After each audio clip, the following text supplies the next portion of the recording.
everybody, it's your girl, Tay Queen, and I'm going to be hosting this last lecture for you guys that will come from me during the Goddess Awakening Workshop series.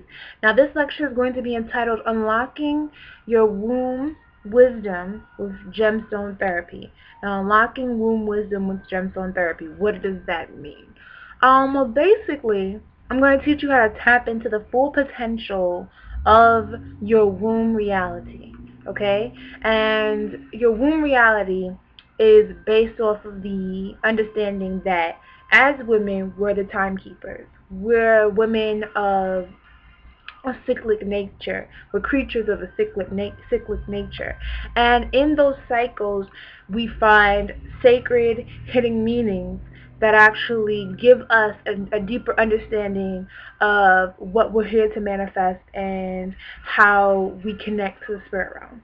Okay? So basically, that's what we're going to talk about. And then in the second portion of the lecture, we're going to talk about basic gemstone and crystal healing techniques that you can utilize to be able to increase your womb's power and unlock your womb wisdom.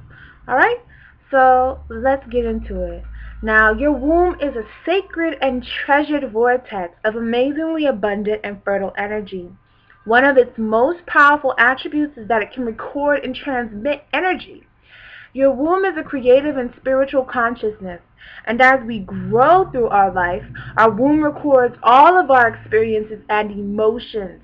Each womb has a story, and each womb is different, yet everyone holds the keys that they need to unlocking their womb wisdom. Now, what is womb wisdom? What am I referring to when I say womb, quote-unquote, wisdom? Well, womb wisdom is the innate feminine energy that is the basis of all creation. The great mother goddess is the archetype used to give consciousness to this concept. Through the great mother, we see the highest exemplifications of motherhood, of womanhood, which is motherhood. Now,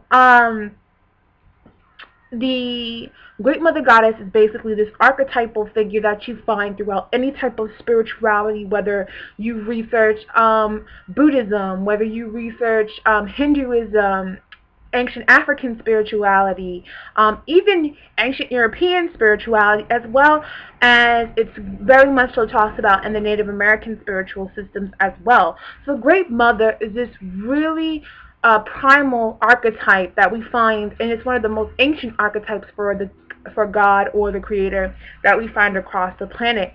And so this archetype likens the woman to the Creator for our ability to procreate. All right, so the womb resonates. The womb. Sorry. The womb resonates with cycles of 9, 13, and 21, and these numbers hold an ancient mysticism to the correlation of completion. Okay?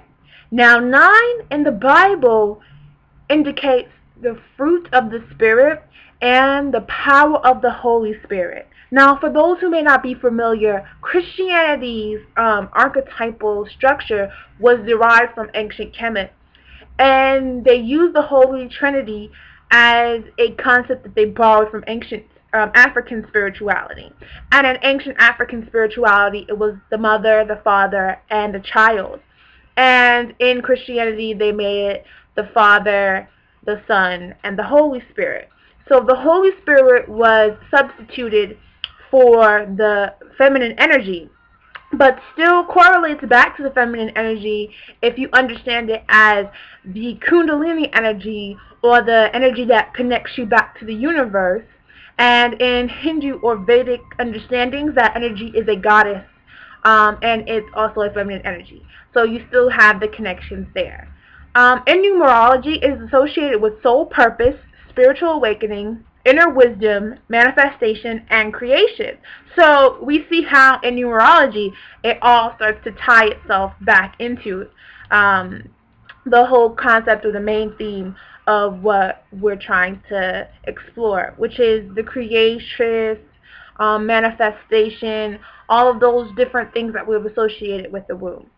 In ancient Kemet, 9 was a divine number that represented the 9 vehicles of the soul. It's also a theory that ancient Africans had 9, not 7 chakras, and we had a higher, more advanced concept of a chakra system. Now, the 7 main chakra system is something that came into existence a little bit later.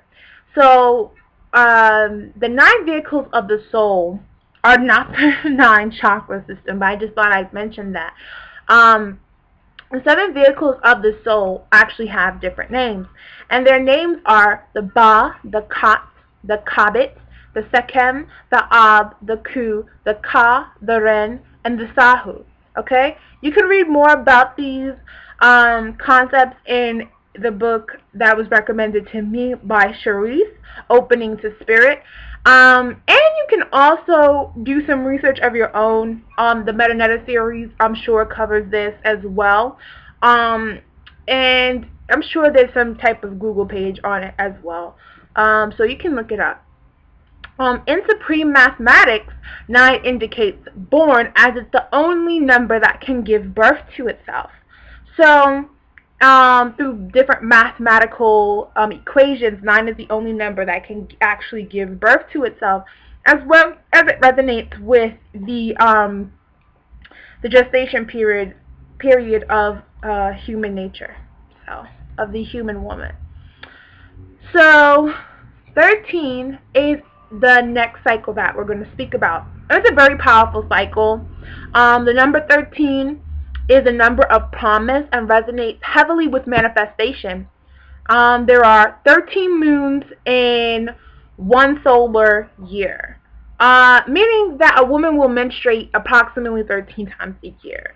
And this happens based off of the fact that women are synced to the lunar, year cycle, and that's the feminine cycle. That's actually where the word month derives. It derives from the word moon.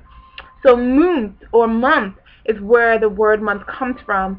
Now, that was all based off of our cycles. 13 is considered a feminine number and deals heavily with the intuitive nature of women. 13 also means great karmic changes, and it also is a number of transformation. So you also hear the Christ number 13 and all these different things. So it's interesting how that all lines up. This number is a very powerful number, and because of its connotations with the feminine energy, it's actually been demonized over the years. So there's a fear of the number 13. It's actually called triskaidekaphobia, and there's mythology that suggests that it comes from the 13th planet and all of these different other things. But for right now, let's just use it as a base of understanding for the hidden understanding of the feminine science, which is what we call the occult or mysticism or higher spirituality, metaphysics. Now, 13 in numerological concepts will break down to 3 plus 1, or 1 plus 3, which equals 4. And 4 deals with mastery, foundation, patience, and passion. So whenever we have numerology and we have a double-digit number, we add it up to simplify it down to its most simple form. Okay? And that's just what that is. Now, 21. Now, the reason why I chose 21 is because it deals with the concept of 3 7-day cycles, which is the cycle that we're used to being on right now, the 7 days. And it's also the amount of time that it takes for the moon to complete its waxing and waning cycle, approximately. It's about 21 to 28 days. And its basic truth is that it can be used to set intentions. So basically, you hear about people going, 3 weeks. That's how long it takes to set a new habit or release a habit. So 21 is a very, very powerful number. And it deals with new spiritual life. So it's the amount of time that it takes for you to program yourself. And 21, of course, with 2 plus 1 equals 3. And it is a sacred number that denotes a fullness of manifestation. 3 is represented in life consciousness as a mother, father, and child. Remember, the Holy Trinity, the original Holy Trinity that comes from ancient African and indigenous spirituality. Okay? So each cycle completed relates to developmental states of consciousness, and as we grow into our full power, we can begin to unlock womb wisdom through the power of vibration. Okay? And the power of vibration is possessed, or it comes from the concept of the law of vibration. Alright? And the law of vibration states that all things are comprised of vibrational energy. Think of yourself as a compilation of tiny particles, ever-changing and ever-growing, that is bonded together by a strong force called spirit. Understanding this law, along with the transformational aspects of the divine feminine energy, we can conclude that no one state is permanent, and that with proper process, all things can be healed and all things can be destroyed. So this gives light to the concept of impermanence that you talk about or you hear about in the Buddhist tradition. Now, let's start to get into gemstone therapy. Gemstone therapy, or what's also called crystal healing, is all about the mineral kingdom. And the mineral kingdom is one of the most ancient kingdoms in existence. Okay? And most people don't understand how a rock can help them heal. So let's give you a little bit of insight on what a crystal actually is. Now, a crystal is a crystalline matter that is composed of molecules that are organized and arranged in a consistent pattern. Crystalline molecules are naturally coordinated, synchronized, and balanced with one another. Okay? And that comes from page 174, Rocks of Ages, the New and New Edition, by Ross Ben. Really, really great book. Has a lot of metaphysics in it, and really shows you how this all correlates. So it's a great read if you want to get that book as well. From this, we can imply that through the law of vibration and application of gemstone therapy or crystal healing, we can begin to replicate the natural actions of the crystal within our own body. Okay? So what that means is we can begin to take the energies that lie dormant within ourselves, unorganized, untapped potential, and begin to organize it, synchronize ourselves with cosmic orbit, synchronize ourselves with balance and nature and all of the things that are necessary for us to keep what we call good health. And that can be done from the molecular level through gemstones and crystals. Okay? So organic matter is organized, which makes it crystalline by nature, meaning that in our natural forms and in our natural states, we ourselves are a form of crystal because we are organic. And through the application of organic therapies such as gemstone healing, we can begin to receive the energetic shift from the very essence of our source that's necessary to propel us into what we call good health.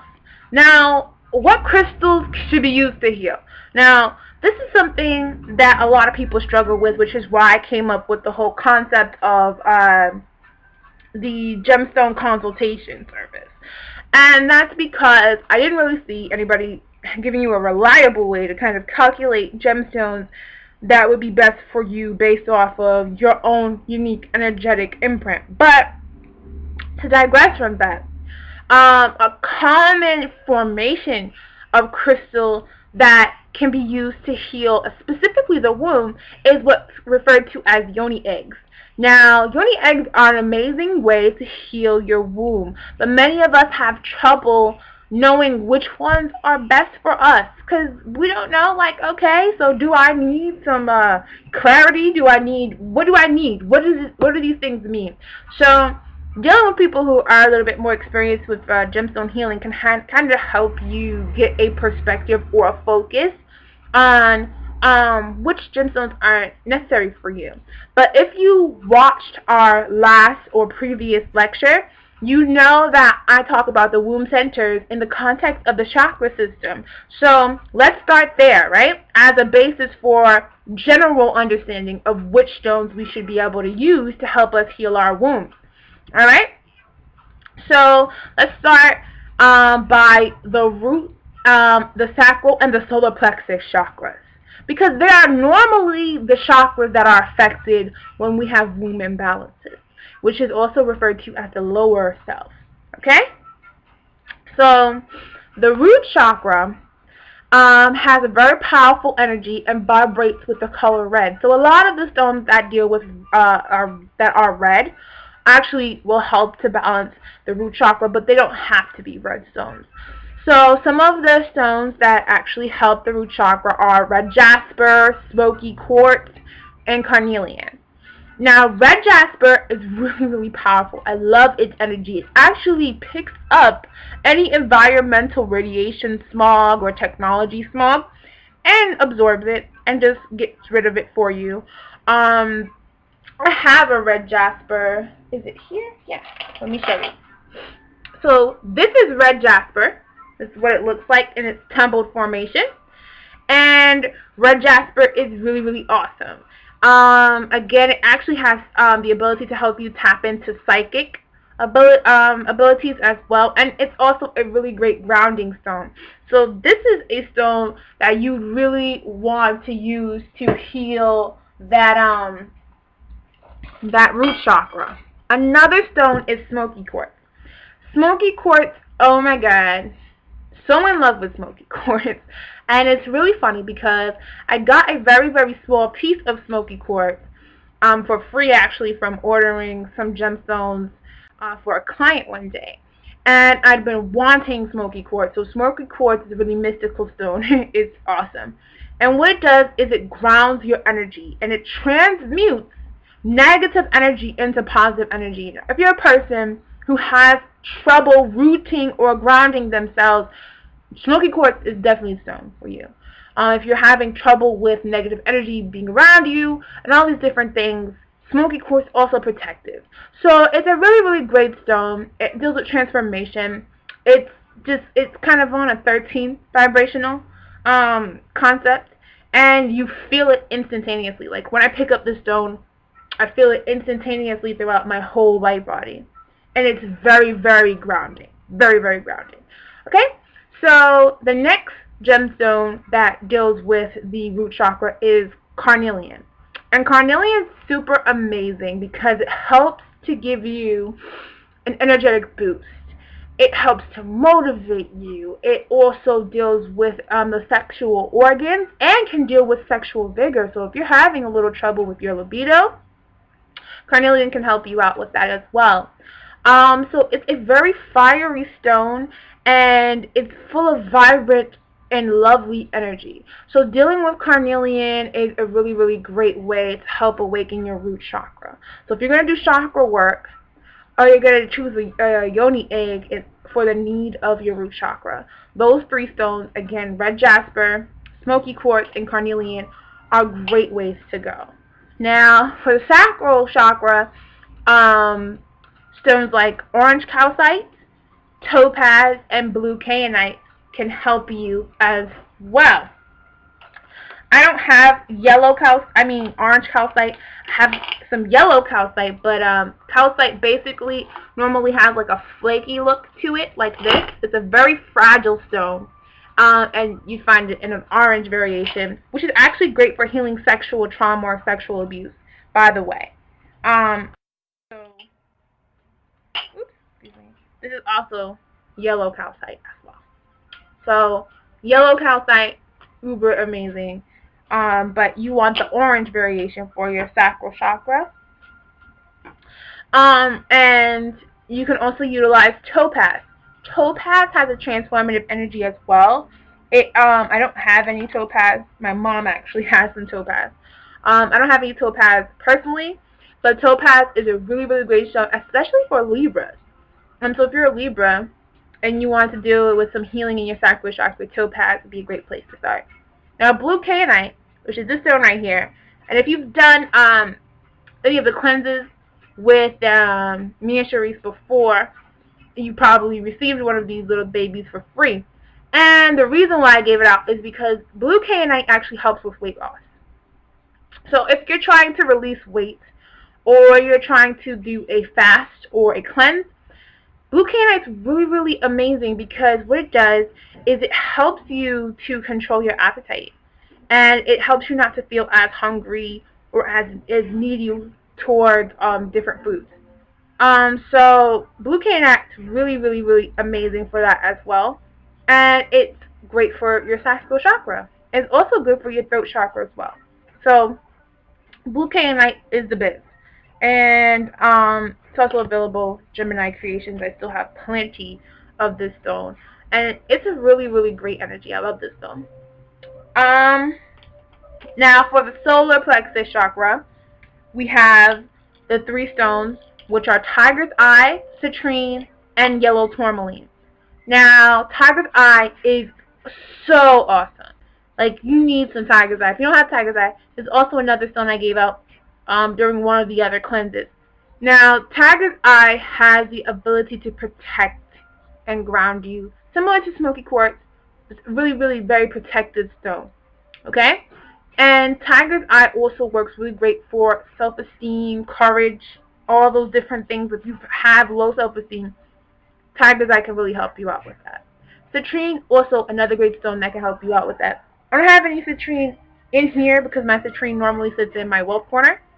But citrine is a orangey or yellow stone, and it helps open up your solar plexus, as well as helps to draw prosperity to you, taps you into the energy of the sun, and really gives you that willpower that you need to get things going. So, citrine is awesome. Yellow tourmaline is the next crystal that is really great for your solar plexus chakra. I don't have any yellow tourmaline personally, but tourmaline is a transitional and a transformative stone in of itself. So it really resonates with all the chakras. And yellow tourmaline resonates heavily with the solar plexus chakra and can really help boost that area. Again, if you're having issues with your solar plexus chakra, you're going to experience things like low self-esteem, low self-worth, maybe excessive arrogance or anything like that. If it's in excess, or if it's not spinning fast enough, then you may have low self-esteem. If it's spinning too fast, you may become arrogant, or other issues may arise. So you have different symptoms of the solar plexus chakra. Also, if your solar plexus chakra is inhibited, you may experience things like depression. So one last little stone that I can actually show you that deals with the solar plexus chakra is called the sunstone. And this is my little sunstone. Great for the same reasons. Actually helps with the sacral and the solar plexus chakra simultaneously. So that's really cool. So we know that from the concept of our womb centers, which is what I like to quantify into chakras. We have the sacral chakra, the higher heart chakra, and the third eye chakra. So like I said, for the sacral chakra, you can use the ones that I've already previously mentioned. Now for the higher heart chakra, you can deal with rose quartz. So for the rose quartz energy, for the higher heart energy, you can deal with rose quartz. Now, rose quartz is super amazing, because anybody who's trying to do some heart healing, you need some rose quartz. Rose quartz is a very gentle energy. It's not going to be as abrasive like the other stones that I would recommend for doing more in-depth work would be like kunzite or diptase, or I can't really say that one, dioptase or something like that. But I've worked with it before. Those stones go deep into your heart chakra and really release a lot of blockages. Very, very deep. I'd say before even getting into any of that, I'd get a rose quartz chakra. I'd get a rose quartz stone first, because rose quartz has this really, really gentle energy, and it's not invasive. It's really kind of, as you deal with it, you go, hey, I'm kind of starting to feel better. I don't have a problem with opening up about my emotions or speaking healthfully about my emotions anymore. So rose quartz is super awesome, especially as a yoni egg. So a lot of people tend to gravitate towards it as a yoni egg as well because it's really gentle. So for the third eye, you actually have apophyllite, lapis, and lepidolite. These are some really, really great stones, and they're amazing for amplifying spiritual work. Now, I've worked with all of them personally, and apophyllite is really great as a pyramid formation, and this is apophyllite as a pyramid. And apophyllite is great for opening up stargates and actually tapping into the Akashic records. It's really great to use around water as it has a high silica base. And it's just one of those stones that really helps you tap into any type of extrasensory perception. Lapis. Now, this is my wire wrap lapis pendant. And I'm actually going to do some work on it soon.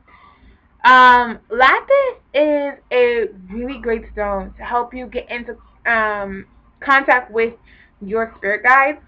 Um, it also helps increase dreams. It's a really, really revered stone from ancient Kemet.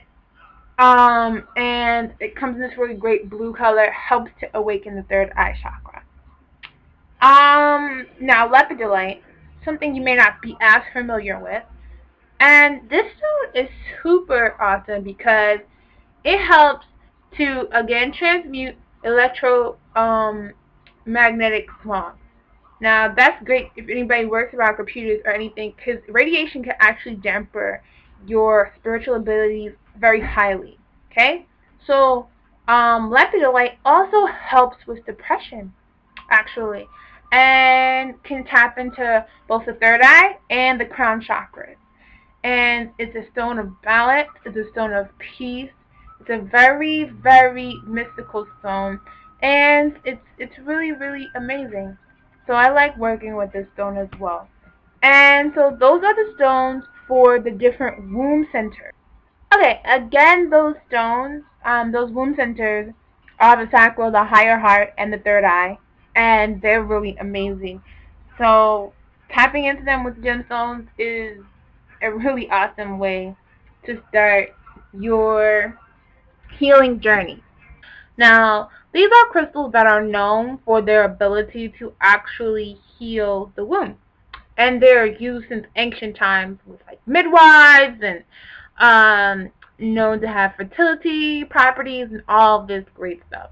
So the first general womb healing stone is the moonstone.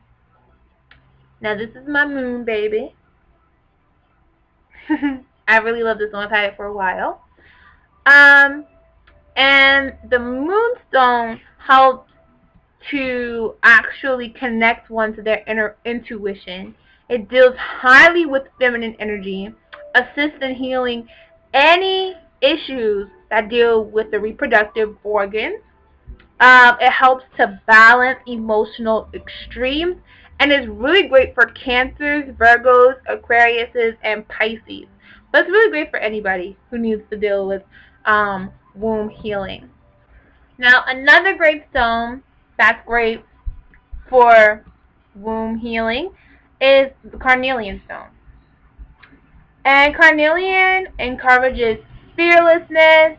It helps with grounding. It's a very warm and grounding stone. Again, remember, like I told you earlier, helps with motivation and helps to release the fear of death or failure. It activates an appetite for success.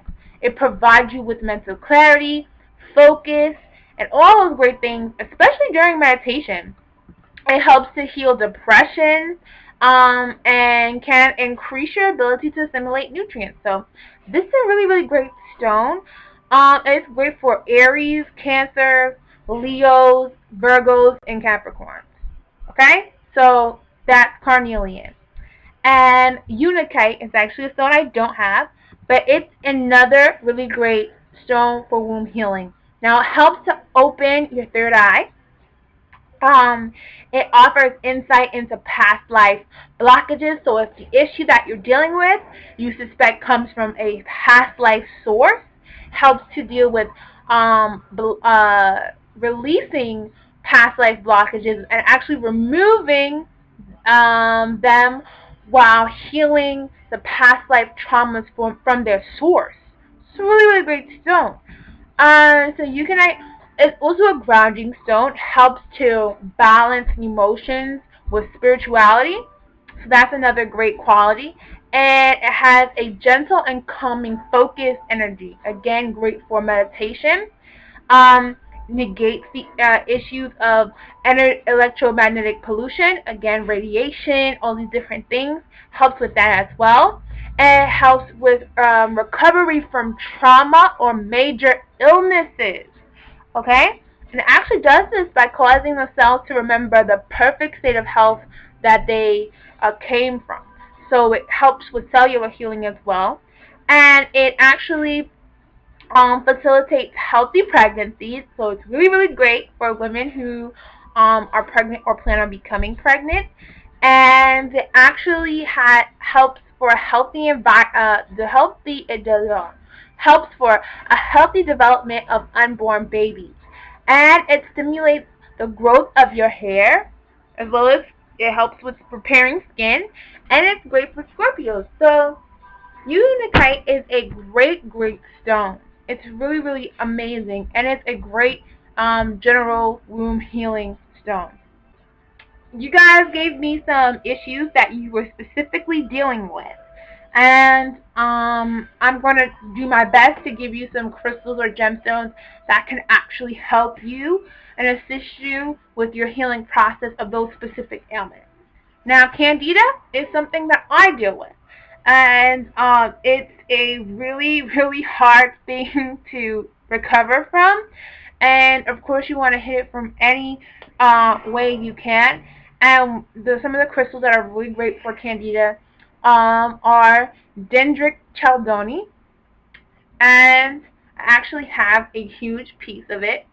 This is dendritic chalcedony, and it helps with healing past life issues as well, and it helps to heal from candida. Um, Another great stone is zincite. Zincite actually helps to boost the immune system, and actually helps with aligning the energy in your meridian points. So it's a really, really great stone. It really helps with candida. It also helps with HIV. If anybody is experiencing that or knows somebody who needs recovery or healing from that, as well as diaptase, which is the other stone that I said is great for higher heart chakra healing. That stone actually helps as well. And petalite is another great stone for HIV. HPV is a human papillomavirus, I believe. And stones that help with HPV are crysocolla, and that's spelled Chryssocolla, and seraphonite. Seraphonite helps to tap into the angelic realm and tap into healing angels who will actually come and assist you through your healing process. And any type of cervical issues can be assisted with stones like carnelian, as well as chrysoprase or chrysoprase. I can't. It's a weird name. Chrysoprase, and chrysoprase is spelled Chryssoprase. And this stone helps a lot with any issues dealing with the cervix or dealing with that area. So if you have any issues going on with that, that stone will help you a lot, tremendously. So those are the stones that basically help you with general overall wound wellness and some of the specific issues that you guys told me about. If you have any more issues or things that you would like to deal with, let me know. I can give you a list of gemstones that can possibly help you or aid you and assist you with healing and a healing process for them. So your womb work assignment for this week is to sit down in a quiet space and draw a picture of your womb. I've done this before, and it's actually really therapeutic. And it's like, why am I drawing a picture of my womb? Well, how you perceive or how you view your womb is a really, really powerful part of healing it. So, if you can draw it on a small piece of paper. I drew it on a huge piece of paper and choose to display it in my room. I'm me. Actually, I'm weird. But yeah, so I've done that with my Yodi drawing. So you can do that as well, and it's a really, really healing exercise. And draw what your womb looks like, not literally, but kind of more metaphorically to you. So how do you see your womb? And then draw that. Um, Keep in mind that it doesn't have to be perfect. You don't have to be like a super amazing artist with it. If you are, that's great too. But it's a really, really freeing and liberating exercise. So I thought it'd be cool for all of us to do that as well. As well as continue to journal in your Stargate logs. Um, and make sure that if you have any questions or comments or anything, that you ask them in the group. So that concludes Unlocking Womb Wisdom with Gemstone Therapy. If you have any other questions, again, like I said, don't forget to ask them in the group. Okay, everybody. So much love, peace, and blessings.